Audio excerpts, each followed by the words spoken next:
सदगुरुदेव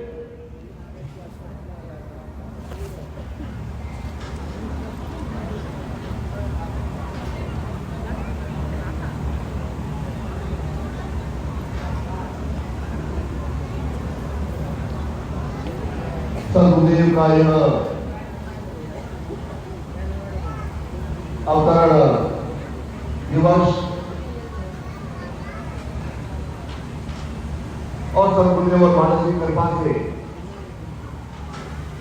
हमारे अंदर उनकी योग्यता, उनका चिंतन, उनकी सामर्थ्यता, उनकी चेष्टा हमारे अंदर प्रमाणित हो रही है और इस चिंतन को इस ज्ञान के माध्यम से हम अपने जीवन को व्यवस्थित, संपन्न और श्रेष्ठ और पूर्ण, सात्विक और पवित्र बना रहे हैं। और इस तरह पर इस काल में हमें जन्म दिया है, जिस काल में उनके द्वारा इस प्रदत्त ज्ञान को हजार हजार शिष्यों में समाहित हुआ है। और इस जन्मोत्सव पर, इस अवसर पर, दिवस पर मैं प्रत्येक साधक और साधिका को, प्रत्येक शिष्य शिष्या को जिन्होंने इस अवसर दिवस को पूर्ण रूप से एक भव्य, एक तेजस्युक्त और श्रेष्ठ बनाने के लिए जिन्होंने भी संकल्प लिया है, वो संकल्प आज हजारों शिष्यों के माध्यम से वो संकल्प पूरा हो रहा है। और जिन्होंने भी इस ज्ञान के इस अथाह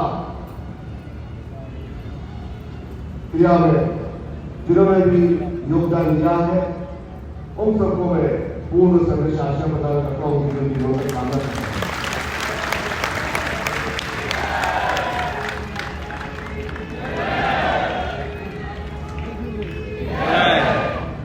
कई तरह पर ऐसे श्रेष्ठ शिष्य शिष्याएं हैं जो सदगुरुदेव की आध्यात्मिक चेतना को, उनकी ज्ञान को, उनकी पवित्रता को, विजयता को और अधिक दसों दिशाओं में फैलाने के लिए तत्पर है, सहायक सिद्ध हो रहे हैं। अपने जीवन का वह एक श्रेष्ठ क्रिया कर रहे हैं, एक त्याग की भावना, एक पूर्ण रूप से एक शिष्यत्व की क्रिया को आहुत कर रहे हैं। वास्तव में वे भाग्यशाली हैं जिनके द्वारा इस श्रेष्ठ शिविर का चिंतन प्राप्त करके उन्होंने इसकी क्रिया पूर्ण की और इसी प्रकार से वे संसार में विजयी बन सके, संसार में श्रेष्ठ गुरु चिंतन को प्राप्त कर सके। इसी प्रकार से एक गुरु शिष्य की परंपरा को आगे निभाते हुए जीवन पर्यंत उस चिंतन को अंदर और अधिक सारे और अधिक उसे गहरा कर सके। ऐसा ही मैं उन शिष्यों की प्राण आधार की क्रिया को पूर्ण करने के लिए, उन्हें योगदान देने के लिए, उन्हें पूर्ण रूप से बारम्बार उन्हें साधुवाद दे रहा हूँ, बधाई दे रहा हूँ कि उन्होंने यहाँ आकर मुझे बुलाकर जो आनंद प्राप्त हुआ है, आपकी मन की जो द्वार सदगुरुदेव मेरे लिए खोले हैं और जो आपके चेहरे पर जो मुस्कान है, जो चेहरे पर एक गर्व है, चेहरे पर एक एक किया है, एक उल्लास और प्रसन्न चेहरे देखकर मुझे और माता जी को अत्यंत ही बेहद ही एक श्रेष्ठ आनंद की बातें हो रही है, प्रसन्न बातें हो रही है। हम आपसे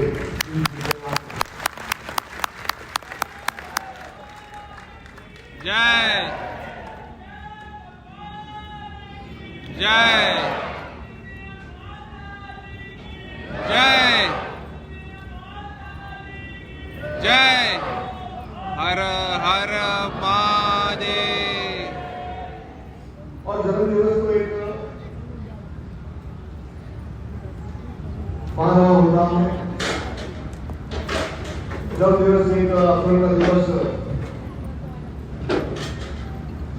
और इस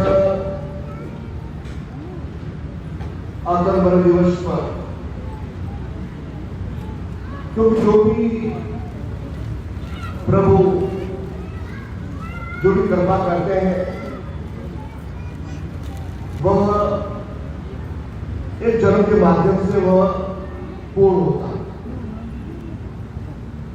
हमारे यहाँ 24 अवतार कहे गए हैं। अवतार जब लेना अवसर लेना अर्थात सांसारिक क्रियाओं में, इन सांसारिक चिंताओं में, इन सांसारिक आयामों में जो मनुष्य है वह अपने जीवन की उपलब्धि नहीं कर पा रहा है, अपने जीवन की वो यथाचित को नहीं समझ पा रहा है, अपने जीवन की वह पूर्ण से प्रतिक्रिया को नहीं कर पा रहा है।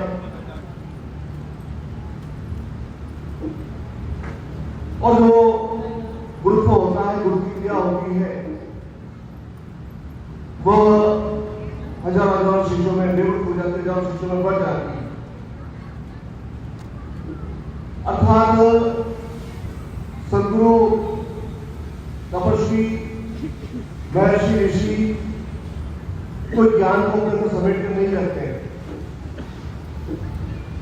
अपने अंदर उस ज्ञान को केंद्रित नहीं करते हैं।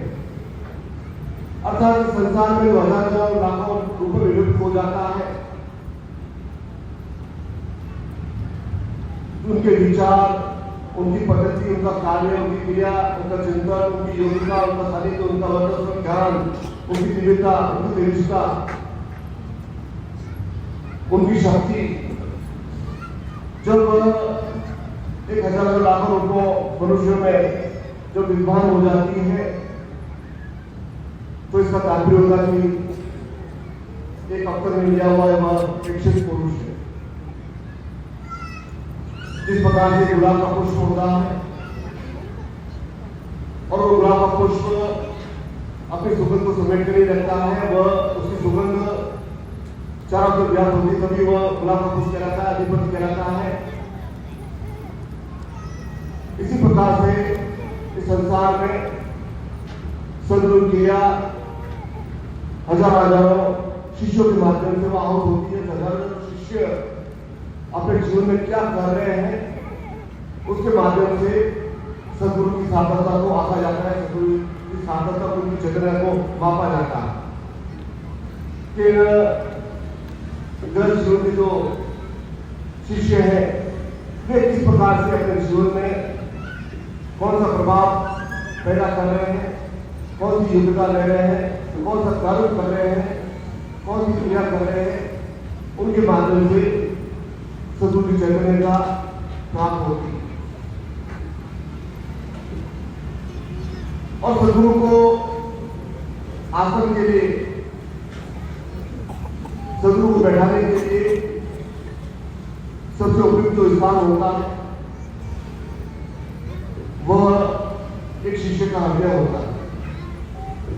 और जब शिष्य के हृदय में जब सदगुरु विराजमान होते हैं, वह ज्ञान विराजमान होता है, वह चेतना विराजमान होती है, वह क्रिया विराजमान होती है, तो सबसे बेहद प्रसन्नता सदगुरु को होती है कि वे इस काल में वे अपने हृदय में उस सदगुरु को विराजमान कर, ज्ञान को विराजमान कर रहे हैं, ताकि जो भी उन्होंने जो पुण्य कमाया है, जो भी उन्होंने ज्ञान अर्जित किया है, जो भी उन्होंने संसार में एक चिंतन प्राप्त किया है,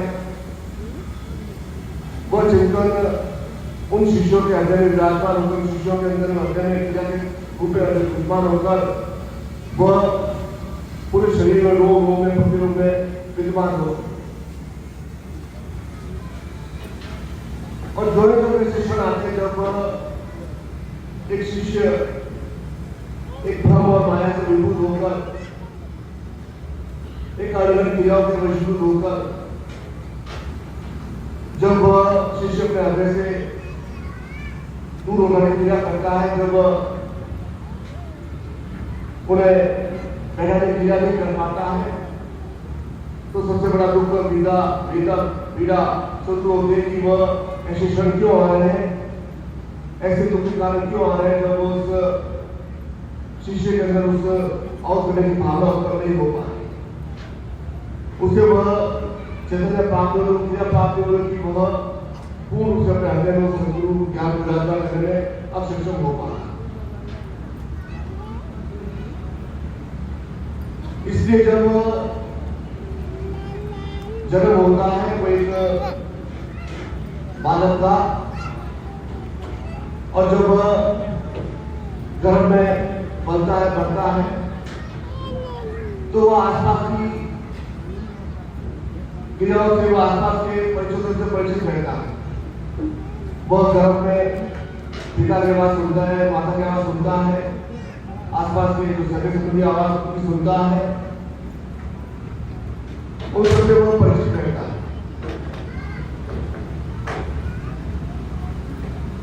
और जन्म केवल देह का जन्म होता है।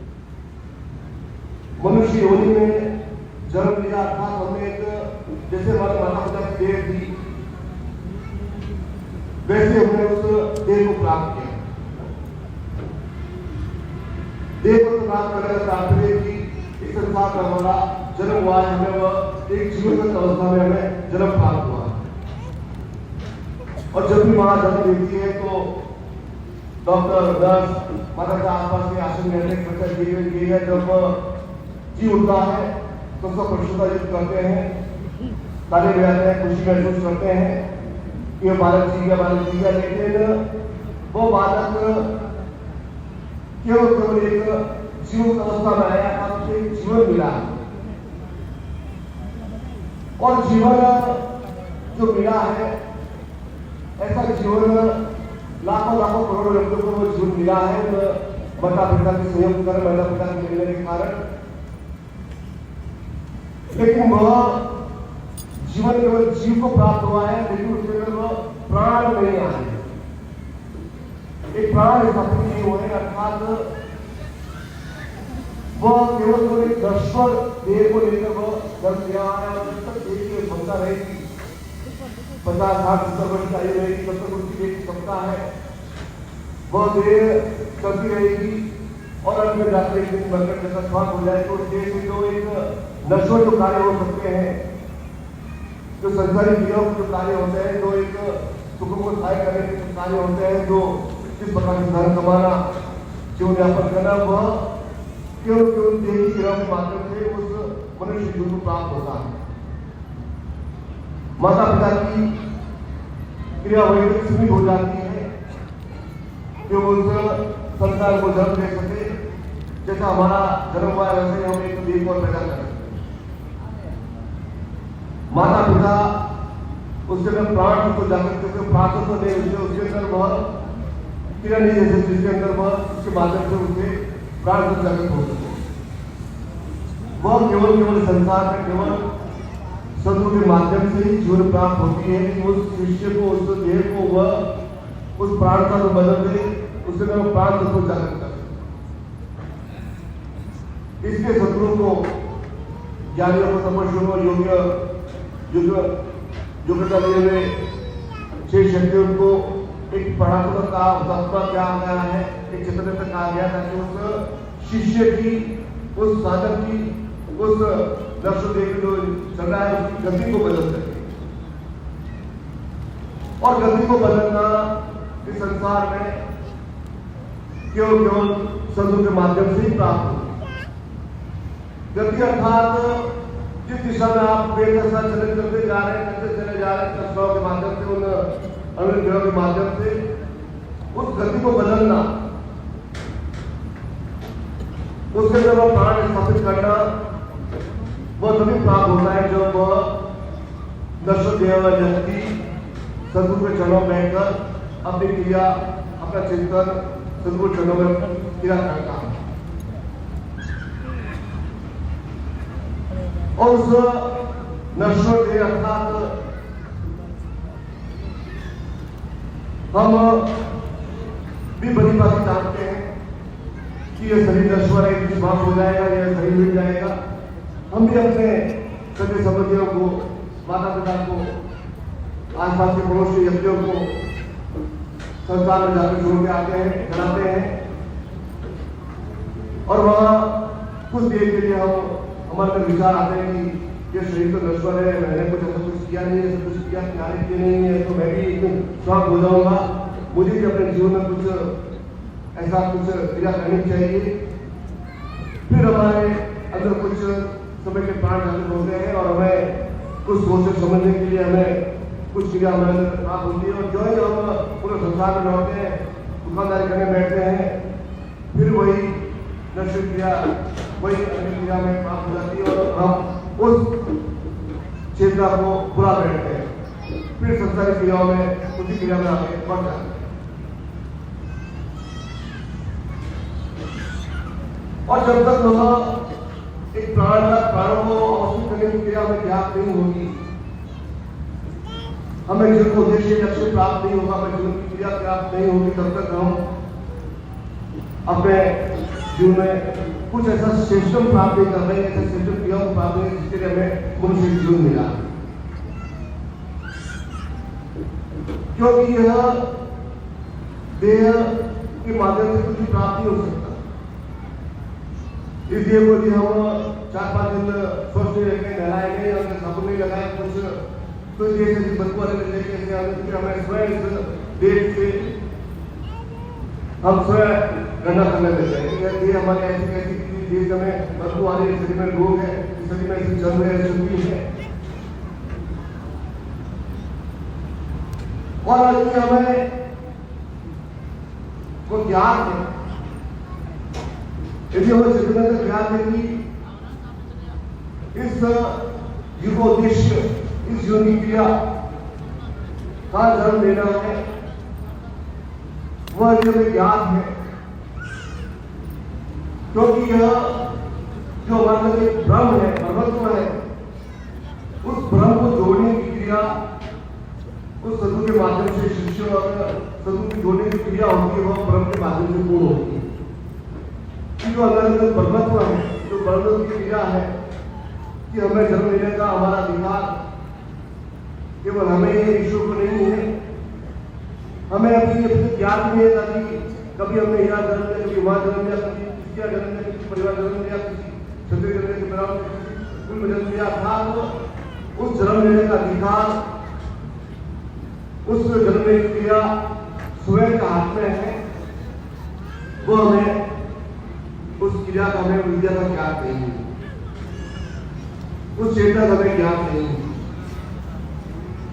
क्योंकि ईश्वर का कोई आकार नहीं, ईश्वर का कोई रूप नहीं, ईश्वर का कोई स्वरूप नहीं है। वो तो एक निराकार एक स्वरूप है। और जिसे हम पकड़ रहे हैं वह देवता है।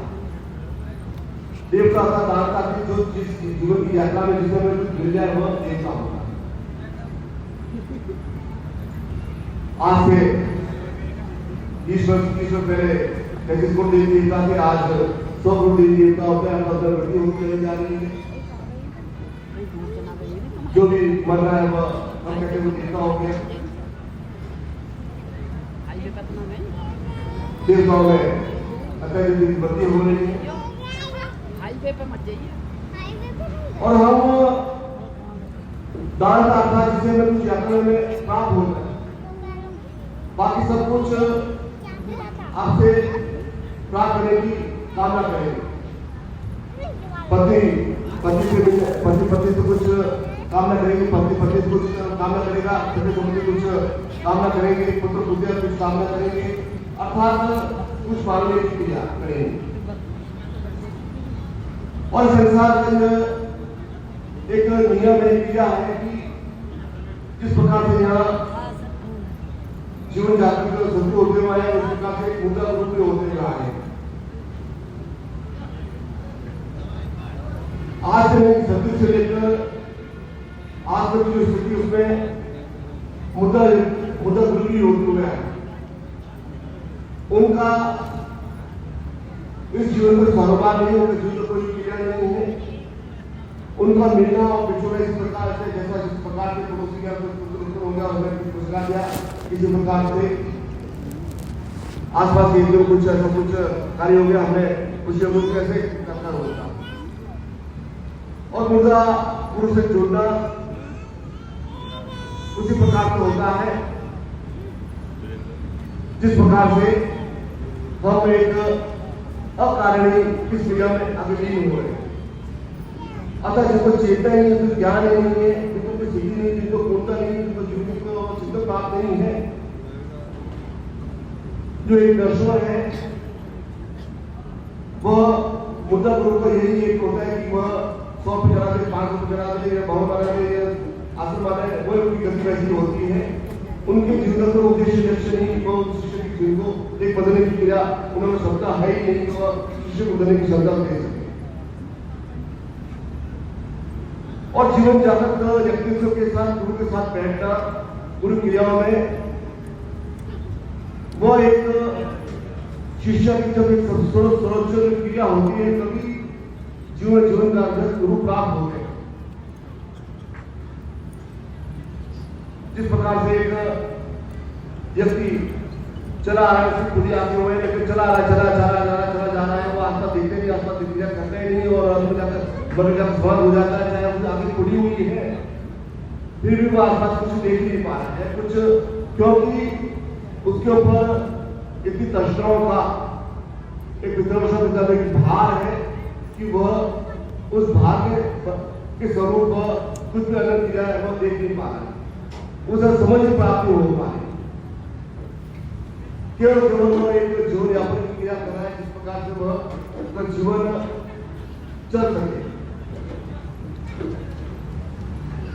क्योंकि वह केवल जब जीवन यापन की क्रिया कर रहा है, जीवन चलने की क्रिया कर रहा है, तो फिर उसका वापस में जन्म अवश्य होगा, फिर वापस और जन्म होगा, फिर परिवर्तन क्रिया हुई, थोड़ा बहुत प्राप्त होना, थोड़ा बहुत सुख प्राप्त होना, फिर वही क्रिया, इसी प्रकार से जीवन का चक्र निरंतर चलता चला जा रहा है। वह मनुष्य की गति से प्राप्त होती, मनुष्य की वह पूर्ण से वह बिना नहीं क्रिया प्राप्त होती, क्योंकि वह बिना उद्देश्य अपने जीवन आगे बढ़ता चला जा रहा है। एक अर्थहीन अपने जीवन को व्यतीत कर रहा है, जिसके जीवन को अर्थ नहीं, जिसके जीवन की केवल जो न्यून जीवन जीरा है, उसके जीवन में कोई प्रयोजन नहीं है, कोई चिंता नहीं है कि उद्देश्य के लिए मुझे जीवन में यह क्रिया करनी है, निरंतर प्रयासों के लिए वह जीवन जीना है। और जीवन जागृत सदगुरु जब एक शिष्य का तात्पर्य है, शिक्षा देती वह नहीं, शिष्य का तात्पर्य है कि वह देश से भिन्न क्रिया नहीं, देश से भिन्न क्रिया नहीं करनी है, पूर्ण रूप से वह जुट जाने की क्रिया, पूर्ण रूप से वह समर्पण करने की क्रिया के माध्यम से, अर्थात सदगुरु सबसे पहले उस शिष्य को उसे मृत्यु सिखाते, जो ज्ञानी होते तपस्वी होते हैं वह शिष्य को सबसे पहले मृत्यु देते हैं, और मृत्यु का तात्पर्य इसके अंदर कि तुम्हारे जो भी गणना था, जो भी अंदर क्रिया थी, जो भी तुम्हारा भोग था, जो भी तुम्हारे अंदर जो एक समझने की क्षमता नहीं थी, जो तुम्हारे अंदर एक भय था, और प्रत्येक जीवन में एक भय चलता जा रहा है कि आने वाला समय कैसा होगा, आने वाली क्रिया कैसी होगी, क्योंकि मुझमें और आपका कोई भेद नहीं है।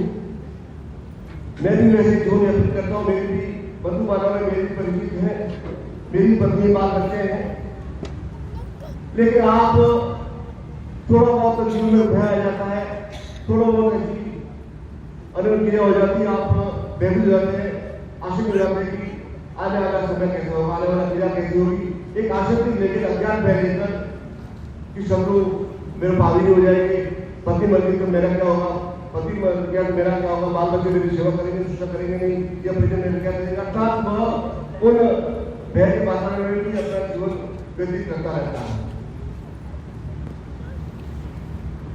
और लेकिन मुझे इस संसार में किसी प्रकार कोई भय नहीं है, क्योंकि मैंने उस ज्ञान के माध्यम से, उस चेतना के माध्यम से, उस क्रिया के माध्यम से उस ऐसा उच्चतम जीवन मैंने प्राप्त किया है जिसके माध्यम से मैं उस काल की विजय को प्राप्त कर सकता हूं। इसलिए संसार में सदगुरु सबसे पहले उस शिष्य को मजबूत सिखा देते हैं कि तुम्हारा जीवन जो भी तुम्हारा गैर जैसा जीवन था उसे तुम्हें घोषित करना है, उसे तुम्हें मिटा देना है, समाप्त करना है, ताकि तुम्हारे जीवन में नया निर्माण हो। यदि भय को लेकर साथ चलोगे, आशा को साथ लेकर चलोगे, अज्ञात शत्रु को साथ लेकर चलोगे, दर्शनों को और विद्रोह को साथ लेकर चलोगे, तब सदगुरु क्रियाएं, उनका चिंतन, उनकी श्रेष्ठता पूर्ण रूप से समाहित होने नहीं हो पाएंगे। वह एक शेष ज्ञान को प्राप्त करने के लिए वह क्रिया तुम अप्रचुत हो, और जब अवसर छूट जाओगे तो तुम्हें कुछ भी प्राप्त नहीं होगा, केवल कंकर पत्थर ही प्राप्त होंगे। और एक सदगुरु एक ज्ञान रूपी, समुद्र रूपी जो अथाह ज्ञान दिए हुए हैं, जो संसार की श्रेष्ठ विद्याओं के जानकार है, जो उस जीवी गति को बदलने के लिए दृढ़ निश्चयी संकल्पवान है, उस गति की बदलने के लिए वह प्रगतिशील है और बदलने का एक क्षमता रखते हैं उस कसोर व्यक्ति की। और यदि हमारे अंदर तो क्षमता ही नहीं हो कि उनके पास बैठ सके, उनके चरणों को परिवर्तित कर सके, उनके चरणों में बैठकर कुछ विद्या को प्राप्त करने की क्षमता प्राप्त कर सके, क्योंकि तो समुद्र की लहरें वो अवश्य उठेगी अवश्य, और जो समुद्र किनारे बैठेगा उसकी लहरें उसके चरण को आसानी करेगी और उससे वह भिगोगी भूल गएगी। जो समुद्र किनारे बैठा होगा उसे वह अवश्य उसे वह क्रिया अवश्य प्राप्त होगी। इसी प्रकार के संसार में से हम शेख सदगुरु के चरणों में बैठेंगे, उनकी क्रिया को प्राप्त करेंगे, उनके चित्तों को आया में प्राप्त करेंगे, तो हमें अवश्य उनकी शक्ति अवश्य प्राप्त होगी। लेकिन चरणों बैठे की क्षमता ही नहीं, योग्यता नहीं, क्रिया नहीं, कर्म ऐसा नहीं है, अंदर मन में अंदर क्रिया चलती है, पूर्ण उसी कथा होने की वह चिंता नहीं है, और बात बैठेंगे तो वह क्रिया प्राप्त होगी। फिर वह केवल जीवन में जो कंकर पत्थर है वही प्राप्त होंगे, और इस संसार से आप एक निश्चित आयु लेकर संसार से सदा मिट जाएंगे। उस साथ बैठने की हमें क्षमता उस शिष्य को स्वयं को प्राप्त करनी होगी, स्वयं को वह क्रिया उसे वही शिक्षित करनी होगी। उसके अंदर एक भाव उसके अंदर अवश्य उत्पन्न करना पड़ेगा कि मैं सदगुरु के पास बैठने की क्षमता रखता हूं, क्योंकि शिष्य सदगुरु का हाथ नहीं पकड़ सकता, उसे तो ज्ञान नहीं चेतना नहीं दिया कि वो संसार में वो केवल एक दो फिर रहा है, इधर उधर समन्वित कर रहा है, इधर व्यक्ति प्रयोजन डूबा हुआ है। जैसा परिवार वालों ने जैसा आपका समझाया कि वही वैसा व्यक्ति कर रहा है, वह स्वयं के जीवन को निर्भर नहीं है। और सदगुरु होते हैं, जो ज्ञानी उपनिषद होते हैं, जो क्रियावान होते हैं, वे उस जो भाग ले हुआ है उस शिष्य का हाथ पकड़ते हैं और उसे अपना चेतना, अपना ज्ञान, अपनी शक्ति और अपनी पूर्णता देते हैं।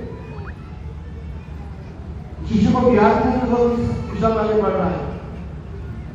यदि उसे याद होता तो वो स्वयं चरणों में बैठा, स्वयं उस क्रिया को पूर्ण करने के लिए वो शिक्षक हो जाता, वो स्वयं चरणों में बैठकर उस क्रिया को प्राप्त कर लेता।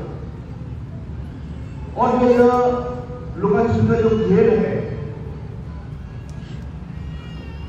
क्योंकि पुनः इस संसार क्रियाओं के माध्यम से वह पुनः वो कुछ देर के हाथ अपना हाथ शत्रु को पकड़ाता है, फिर वह हाथ छड़ खड़ा हो जाता है, फिर वह कहीं से जड़ लेता है, फिर कुछ उसमें चेता प्राप्त होती है, उसमें ज्ञान प्राप्त होता है, वह पूरा चढ़ो बैठता है, उसमें ज्ञान प्राप्त करता है, फिर वह कुछ ऐसी क्रिया होती है, वह हाथ छड़ा खड़ा हो जाता है। यह लुक छुपी है, यह विलय और मिलन होने की क्रिया वह निरंतर वह प्रत्येक जन्म में ऐसी होती रहती है, क्योंकि वह जो एक पूर्ण से विलय होने की मिलन होने की क्रिया, वो शिष्य में पूर्ण से प्रमेय होने की क्रिया वह सत्संग प्राप्त नहीं कर पाया। उस चेतना को प्राप्त करने के लिए वह क्रियावान प्राप्त नहीं कर पाया, और वह हाथ छटक कर खड़ा हो जाता है, क्योंकि वह जब वह व्यक्ति दो राह पे खड़ा होगा, यदि वो एक संसार की क्रिया करेगा तो वो संसारी वृत्तियों में आगे बढ़ेगा, और यदि वह सदगुरु की वैचारिक क्रियाओं में अपने आप आगे खड़ा हुआ तो वैचारिक शब्दों को प्राप्त करेगा, उन क्रियाओं को प्राप्त करेगा, उन साधनों को प्राप्त करेगा, उन चेतों को प्राप्त करेगा, और दोनों का विलय एक पूर्ण रूप से दोनों का समन्वय में आपस में हो ही नहीं सकता, कि वह संसारिक क्रियाओं में पड़ा रहे, संसारिक विषयों में पड़ा रहे, और सदगुरु की वैचारिक क्षमता से प्राप्त होती रहे। इस कारण वह प्रत्येक जन्म में वह हाथ छड़ खड़ा हो जाता है, क्योंकि अपने अंदर उसके पूर्ण, उसके अंदर वह नियंत्रण नहीं हो पाता, और जब नियंत्रण रहता है उसके पूरे जीवन में, तो वह हाथ छड़ खड़ा होने की क्षमता कर लेता है, और वह निरंतर बढ़ता रहता है। इसलिए जब वह पूर्ण रूप से वो एक शेषम क्रिया का आकाश के माध्यम से उसके ऊपर नियंत्रण हो सके, उस क्रियाओं के वाणी के माध्यम से, उसके माध्यम से बल्कि मैं दे अपने जीवन में, क्योंकि मैं यहाँ पर इस अवसर दिवस पर आपको वह देह गति की क्रियाओं को, उन रेशमी क्रियाओं को, उन तंत्र क्रियाओं को सिखाने के लिए नहीं आया। मैं आपको इस अवसर दिवस पर कि आप पूर्ण रूप से एक जुड़ने की क्रिया में क्षमता प्राप्त कर सकें, क्योंकि उसमें आप उलझ जाएंगे। जब वह पूर्ण से जुड़ने की क्रिया हो जाएगी आपके जीवन में, पूर्ण रूप से वो चेतना की क्रिया प्राप्त हो जाएगी, तब आप सही अर्थों में उस चीज को प्राप्त कर सकेंगे, क्योंकि मैं आपके कई जन्मों का एक साक्षी स्वरूप रहा हूं, मैंने आपके कई जन्म देखे हैं, क्योंकि मुझ में वह क्षमता है। आज भी मैं आपको पिछला जन्म बता सकता हूं कि आपने कहां जन्म लिया है, अमुक व्यक्ति से आपने जन्म लिया था, आपकी वहां दृष्टि, अब आपके बाल बच्चे 70-80 वर्ष हो चुके हैं, आपकी वहां दृष्टि लगी हुई है, आपने पिछले जन्म में कौन कौन से कार्य की, कौन सी क्रिया की है, कौन सा आपने कहा जन्म किया, प्राप्त किया है, कौन सी चिंतन प्राप्त किया है, वह उसका मैं सही सटीक जवाब दे सकता हूं।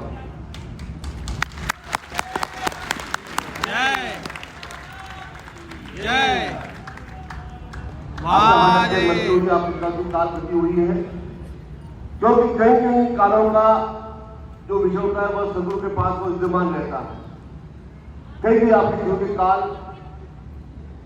इसे सदगुरु मिलते नहीं, सदगुरु समाप्त होते नहीं।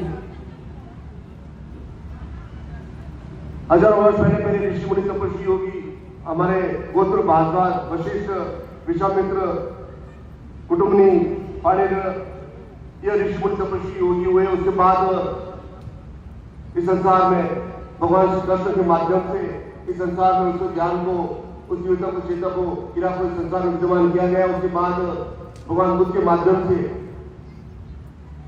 इस संसार में उस शिष्य को उस ज्ञान को विद्या मिली, ज्ञान मिला कि ध्यान के माध्यम से गुरु को पहचाना जा सकता है, पढ़ा जा सकता है। और उसके 25,000 वर्षों पश्चात सदगुरु रूप में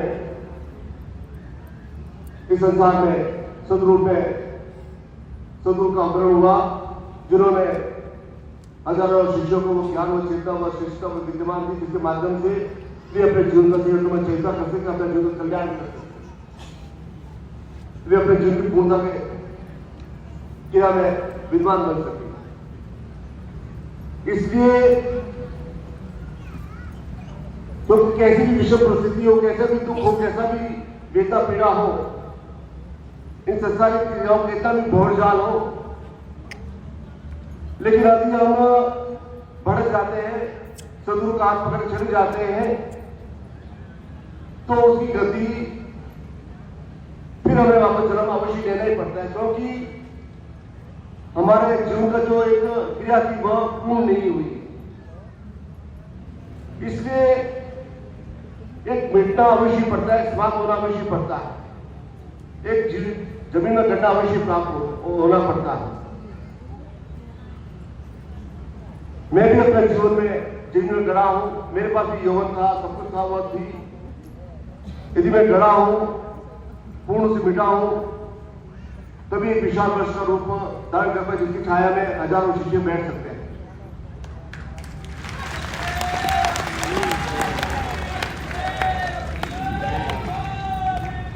और आप भी एक शेष शिष्या है।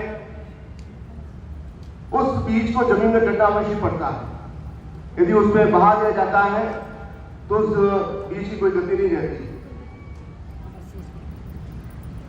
और ये आप जमीन में गड़ेंगे, स्वस्थ होंगे, तभी जीवन का नया तुम्हें निर्माण होगा।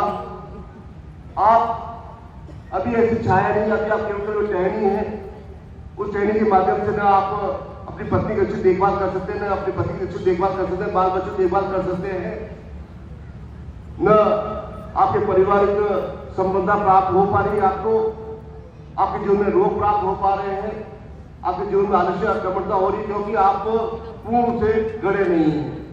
आपने अपनी क्षमता को यही बहा दिया है, आपने अपने जीव को ऐसे बहा दिया है उन संसारिक क्रियाओं के माध्यम से, तब वह क्षमता प्राप्त नहीं हो पा रही है। इसलिए जब भी थोड़ा बहुत दुख आता है, पीड़ा आती, वेदना आती है, तब आप पूर्ण से विलित होते हैं, पूर्ण से आप दुखों में गिर जाते हैं, तब आपकी जीवन की वो क्रिया साफ हो जाती है। दुख संसारिक क्रियाएं हैं, दुख सदुख जीवन में आते हैं, तकलीफ में बातें सदुख जीवन में आती है, लेकिन उन पर विजय प्राप्त करना, उन क्षमताओं से निपटने की, शत्रुओं को निपटने की क्रिया प्राप्त करना, वह जीवन में उस शत्रु बाध्य से प्रत्येक शिष्य की क्रिया में उन्हें अवश्य प्राप्त होना चाहिए। वह होता है तब जब आप पूर्ण से जमीन में कर सकें, ताकि नया निर्माण हो सके। इसलिए सार्थकता क्रिया, इसलिए यह अवसर का दिवस, यह मैंने आपको एक आवाज देकर बुलाया, पत्रिका में लिखकर दिया है। मैंने केवल यह भीड़ को इकट्ठा नहीं किया है, उन प्रचार प्रसार के क्रिया के माध्यम से भीड़ को इकट्ठा करने का कोई औचित्य नहीं है कि 2000, 3000, 50,000 की जो भीड़ आ जाए, जिसका अन्य कार्यक्रम में आती है। केवल आप एक भीड़ का हिस्सा नहीं बनना है कि 5,000, 10,000 लोग भीड़ में आ रहे हैं और चुटकुले सुनाए जा रहे हैं, अन्य क्रिया सुनाई जा रही है और व्यर्थ के प्रलोभन दिए जा रहे हैं, भक्त के चढ़ाया जा रहा है, व्यर्थ की क्रिया की जा रही है। उस भीड़ का हिस्सा नहीं बनना। मैंने अपनी स्वयं क्षमता के अनुसार मेघों की आवाज से दस्तक दी है, मैंने स्वयं आपको एक आउट करके बुलाया है, स्वयं आपको एक प्रेरणा दी है, ज्ञान दिया, चिंतन दिया है। उसका एक फल है कि आज आप यहाँ पर बैठे हैं और उस चिंतन को स्वागत करने के लिए, उनका प्राप्त करने के लिए अग्रसर हो रहे हैं।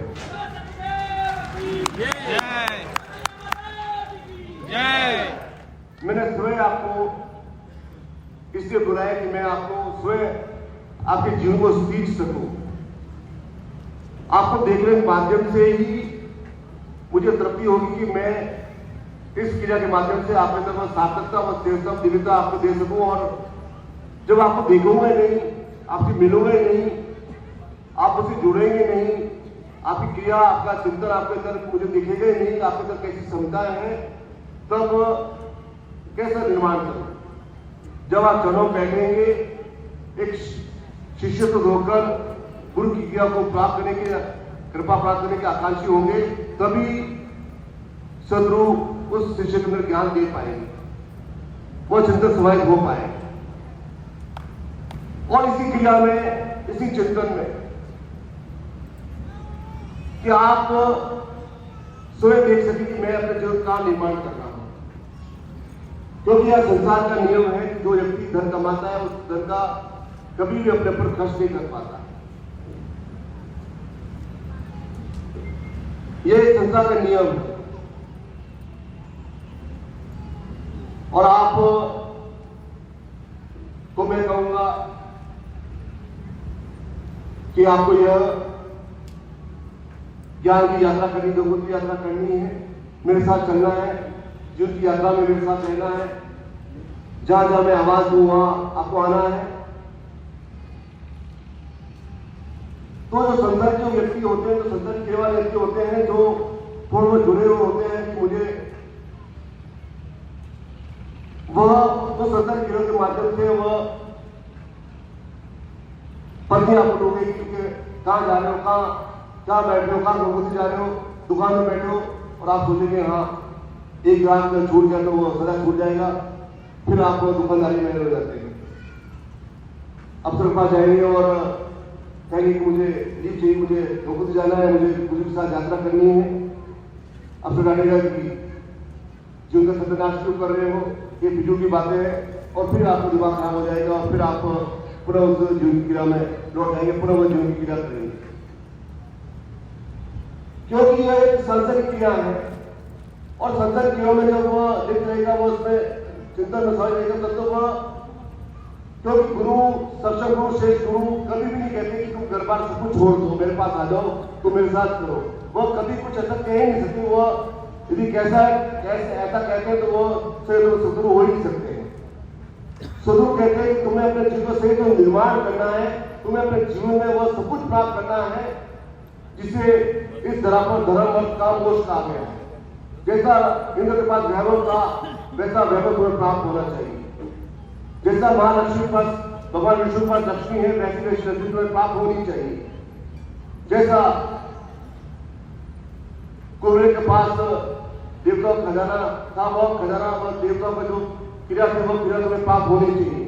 इस संसार की महाक्रिया तुम्हें प्राप्त होनी चाहिए। संसार का समस्त वैभव तुम्हें प्राप्त होना चाहिए, ताकि तुम पूर्ण सत्संग योग्य बन सको। एक संसारिक विच्छेद के माध्यम से सदगुरु कभी नहीं कहते कि तुम संसार छोड़ दो, त्याग कर दो, मेरे पीछे घूमते रहो। इस संसारिक क्रियाओं में वे कहते हैं कि लिप्त नहीं हो जाओ, इसमें डूब नहीं जाओ। उस संसारिक क्रियाओं में, इस तत्वों में डूब नहीं जाओ कि तुम सदगुरु की आवाज को भुला बैठो, सदगुरु की चिंतन को भुला बैठो। सदगुरु तुम्हें जीवन क्या देना चाहते हैं वो तुम्हें भुला बैठो। तब वह यदि तुम भुला बैठे, विशुद्ध कर बैठे, तो तुम्हें जन्म पूरा जन्म लेना पड़ेगा, पूरा वही क्रिया करनी पड़ेगी। यदि तुम इस संसार रहते हुए सदगुरु की आवाज सुनने के लिए सक्षम हो, तभी संसार विदेशी को बात कर सकते हो।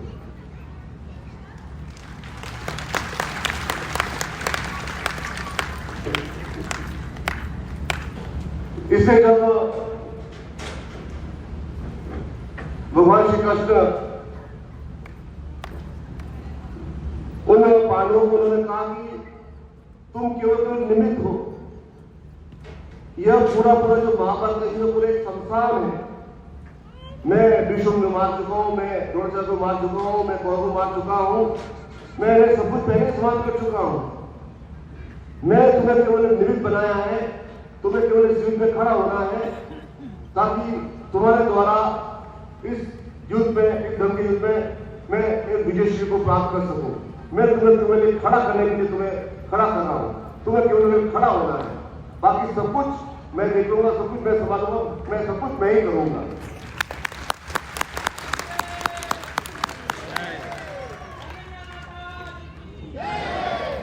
यह युद्ध तो तुम पहले जीत चुके हो, मैं पहले युद्ध जीत चुका हूं, तुम्हें केवल खड़ा होना है। लेकिन फिर भी अर्जुन को गरुड़ पर गर्व था, और उसने कहा कि आप कहते हैं कि कर्ण बहुत बड़ा योद्धा है, मैं जब तीर चलाता हूं तो कर्ण का युद्ध, कर्ण का अश्व, उनका घोड़ा, उनका रथ 10-12 फीट पीछे चला जाता है, और जब वह तीर चलाता है तो केवल आधा इंच, आधा फुट ही रथ पीछे सरकता है। और आप कहते हैं कर्ण बहुत बड़ा योद्धा है। तो भगवान श्री कृष्ण ने कहा कि मैं 3 लोगों का भार स्वरूप तुम्हारा रथ पर विद्वान हूं, इस कारण तुम्हारा रथ पूर्ण से सुरक्षित है। यदि मैं इस रथ पर सुबह से हूं, इस रथ पर विराजमान नहीं हूं, तो तुम्हारा रथ 1000 फीट पूर्व चला जाएगा।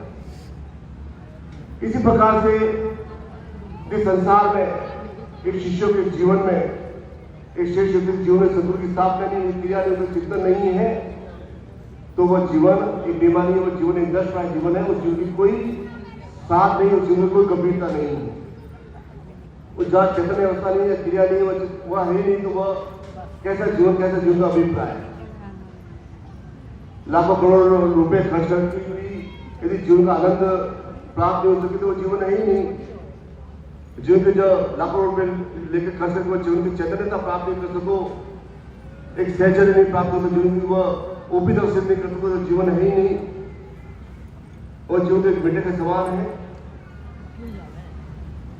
इसी प्रकार से जो वाणी का दुष्प्रभाव होता है, इस वाणी से एक क्रिया करके और चेतना प्राप्त करके, क्योंकि यह एक संसारिक क्रिया है, एक संसारिक चिंतन है, एक संसारिक जो बंधन है वह समय समय पर उसका समाप्त हो जाएगा, फिर वही रात ऊपर हो जाएगा, वही पूरी दुनियादारी चलती रहेगी। आपने स्वयं देखा, पति की मृत्यु जाती है, पति नहीं शादी कर लेता है, 5 से 8 महीने बाद वापस जीवन वैसे पति को दौड़ चलता है, वैसे दिन चलता रहता है। पति की मृत्यु जाती है, पति का वापस 4-5-6 महीने उसको दुख पीड़ा होती है, फिर वो जीवन वैसा जीवन चलता रहता है, वो ऐसा चलता रहता है। और जब तक संसारिक क्रिया है, सामाजिक चिंतन है, वह निरंतर चलता रहता है। यह नहीं कि किसी एक के जाने के बाद पूरा संसार समाप्त हो जाता है, बस वह सब कुछ जीवन में लौट जाता है, समाप्त हो जाता है, वो ऐसा होता ही नहीं। ये संसार नियम है, संसार क्रिया चलती रहती है, पुनः वही रात शुरू होता है। ये आपने चाचा कर देखा, मामा कर देखा, बंधु वालों कर देखा, ऐसा सब कुछ ऐसा होता है कि किसी जाने के पश्चात वह जीवन समाप्त नहीं हो जाता है, दिवन फिर दिवन हो जाता है। अर्थात जीवन की क्रिया चलती रहती है, लेकिन हम कहाँ स्थापित हो रहे हैं, कहाँ हमें जीवन में क्रिया करनी है, कहाँ हमें चिंतन प्राप्त करना है, वह महत्वपूर्ण होता है। यदि हम संसार गड्ढे में पड़े रहेंगे, छोटे मोटे प्रयोग में पड़े रहेंगे, छोटे क्रिया पड़े रहेंगे, तो हमारे जीवन का उद्देश्य नहीं, अर्थ नहीं, कोई लक्ष्य नहीं है, वो क्रिया नहीं है, कोई चेतना नहीं, कोई ज्ञान नहीं है, कोई चिंतन नहीं, कोई चेतना नहीं, पूर्णता नहीं है, अद्वितीय नहीं है, तो जीवन की कोई एक तारतम्य नहीं कि मैं जीवन की क्या उपयोगिता क्या है मेरे जीवन, कि मैं एक शिष्य बनकर इस आध्यात्मिक जगत की क्रिया को पूर्ण कर सकूं, वह एक चिंता, वह एक चिंतन समाई होना चाहिए। और वह एक मराठा एक बहुत बड़े विद्वान थे, उन्होंने कई अद्भुत लेख लिखे, और एक दिन उनके मन के अंदर विचार आया कि मेरी मृत्यु के बाद क्या होगा, मैं स्वयं देखना चाहता हूं। मृत्यु के बाद मेरे परिवार वाले क्या करेंगे, मैं देखना चाहता हूं। तो उन्होंने सेक्रेटरी बुलाया और कहा कि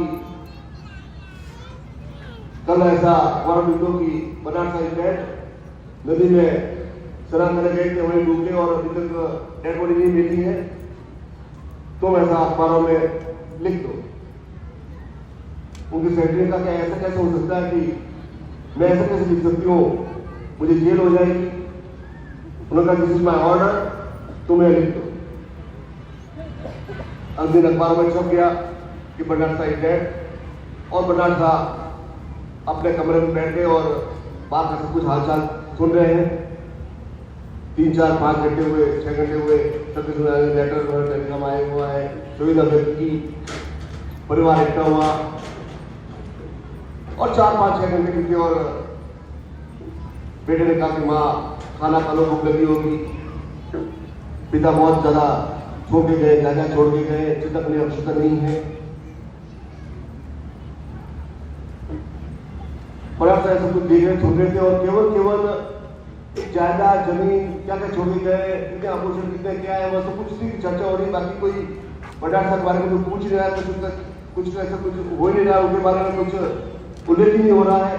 केवल पहले 1-2 घंटे थे उनके बारे में बोला गया और फिर केवल जो आगे की जो दुनियादारी की प्रक्रिया है, जो कहाँ दंतपदा है, कहाँ कैसी क्या वशिष्ठ क्या कैसी क्या वह सब कुछ देख रहे हैं, कर रहे हैं।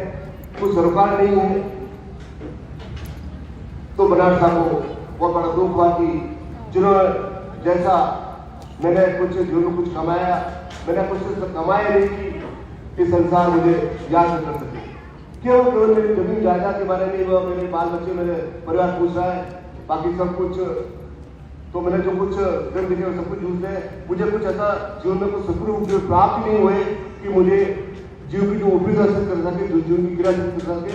मेरा जीवन पूरा यूजलेस हुआ है, मेरा जीवन पूरा नष्ट प्राय हुआ है। जो मैंने कुछ लिखा है वह सब कुछ बेकार है। और यही संसार की क्रिया है। संसार में ऐसे ही होता हुआ आया है कि वह व्यक्ति को कुछ ही घंटों कुछ दिनों से दोनों बाद उसको भुला दिया जाता है कि यह केवल जो पीछे जो छोड़ के गया है संसारिक क्रियाएं, जो संसारिक धर्म, वही उसके बारे में चर्चा होती है। तो हम अपना जीवन यूजलेस क्यों करें, अपना जीवन नष्ट क्यों करें? हमारे जीवन में क्या केवल भौतिक संग्रह करना है, भौतिक चीजें भी करनी है जो आगे बाल बच्चों काम आ सके? यह एक नियम है, यह एक हमारे जीवन का आचरण है जो करते हुए दायित्व हमें निभाने हैं कि हमारे हाथों में हमारे पत्नी की पति की अच्छी सेवा शुश्रूषा हो सके, उन्हें हम अच्छा ढंग से दे सके, बाल बच्चों की अच्छी व्यवस्था हो सके, अच्छी शादी हो सके। ये संसद क्रिया है, ये चिंतन है जो प्रत्येक मनुष्य को अवश्य पूरे करने हैं। लेकिन केवल यही हम करते रहेंगे, केवल यही करते हैं कि यही हमें प्राप्त होना चाहिए, तब जीवन बेमानी यूजलेस है। फिर हमारे जीवन में कोई चिंतन नहीं है। हमारे जीवन में विकता है कि हम आध्यात्मिक चिंता प्राप्त करें, योग्यता प्राप्त क्रिया प्राप्त कर सके, चिंता प्राप्त कर सके, सदगुरु में विलय की क्रिया कर सके, जन जन्म बंधन से मुक्त होने की क्रिया कर सके, फिर वापस जन्म नहीं ले, ऐसा कुछ प्रयोजन कर सके, जीवन की सदगुरु की जो चाहत है वो जीवन समाज कर सके। इसलिए हमें सदगुरु को जब दूर करेंगे, एक दिन बाद जब भगवान श्री कृष्ण उदास बैठे थे तो उन्होंने कहा कि आपने मार्ग पर आपके माध्यम से मैं विजय से प्राप्त की है, फिर आप उदास क्यों हैं?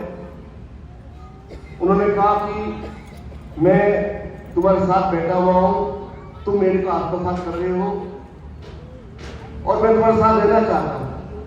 यदि मैं दूर चला जाऊंगा, किसी लोक पर चला जाऊंगा, किसी अन्य लोक पर चला जाऊंगा, तुम मेरे वादों का आत्मसात नहीं कर पाओगे और तुम मुझसे क्रिया पूर्ण नहीं कर पाओगे।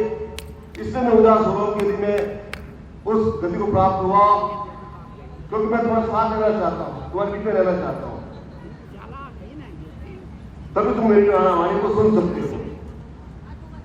और यदि सदगुरु की वाणी यदि हमारे साथ रहेंगे, हमारे बीच में रहेंगे, तभी हम वाणी को सुन पाएंगे, अपना आत्मसात करने योग्य बना पाएंगे। यदि वे किसी दूर से लोक में जाकर वो तपस्या करेंगे, वह क्रिया करेंगे, वह चिंतन देंगे, तब उनकी वाणी को हम शिष्य सुन नहीं पाएंगे। इसलिए इस संसार में समय समय पर एक सार्थक योग व्यक्ति का अवसर होता है, आया है, ताकि उनकी वाणी को हम सुन सके, आत्मसात करके योग्य बन सके, पूर्ण बन सके। इसलिए हमारे यहाँ अवसर होते हुए आए, भारतवर्ष में अवसर होते हुए आए हैं। यदि किसी अन्य लोक पर जाकर हम सदगुरु क्रिया को उनके सवाल को सुन नहीं पाएंगे। इसलिए हमारे बीच में जो रहते हैं, हमारे बीच में ऐसा व्यवहार करते हैं, वैसे कपड़े पहनते हैं, वैसे सुख दुख हानि में, लाभ में वे पशु होते हैं, दुख में जिंदे होते हैं, जो हमारे बीच में रहेंगे तभी हम उनके जैसा बन पाएंगे। ये दूर रहकर बैठे होंगे तो वाणी का प्रसाद नहीं कर पाएंगे। इसलिए भगवान श्री कहते हैं कि मैं भी तुम्हारे साथ रहना चाहता हूँ, तुम्हारे साथ उठना बैठना चाहता हूँ, तुम्हारे अंदर गिरा करना चाहता हूँ। इसलिए उन्होंने उस लोक में उस दापरी पर जन्म दिया, ताकि उन हजारों उन ऋषि मुनि तपस्वियों में उन्होंने जो जन्म दिया उनको साथ बना सके, योगी बना सके, गोप वालों को बात करेंगे। इसी प्रकार से इस काल में सदगुरु के जन्मोत्सव के माध्यम से हमारे शिष्यों के अंदर वह चेतना व योग्यता व क्रिया प्राप्त हुई है और हम उनसे जुड़ रहे हैं, जुड़ने की क्रिया हो रही है, पूर्ण उनसे समझ होने की क्रिया हो रही है। हमने उनको देखा है, उनको पहचाना है, उनकी योग्यता को पूर्ण से परिभाषित किया है, उनकी चेतनावस्था को पूर्ण से नतमस्तक किया है, उनके अंदर जो एक चेतना है, ज्ञान है, विद्वता है, चेतना है, पूर्णता है, उससे अभिभूत होकर हम उनके चरणों में बैठ रहे हैं। ये हमारे जीवन का सबसे बड़ा सौभाग्य है।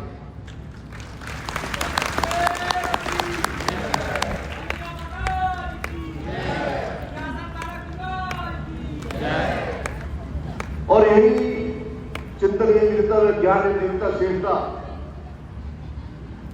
जो रचकर्ण हजारों शिष्यों के अंदर जो व्यक्त हो चुकी है, जो ज्ञान व चेतना और ईश्वर बन सके और ज्ञान बन सके और इस सिद्धावस्था पहुंच सके और आप अपने जीवन में उन भौतिक और आध्यात्मिक लक्ष्यों को प्राप्त करते हुए उन चेताओं के माध्यम से कि आपके अंदर वह सदुर क्रिया व गति प्राप्त हो सके और पूर्ण रूप से आपके जीवन में समर्थ योग्य बन सके, संपन्न बन सके और संसार के जो भी भोग्य पदार्थ है वह आपको प्राप्त हो सके।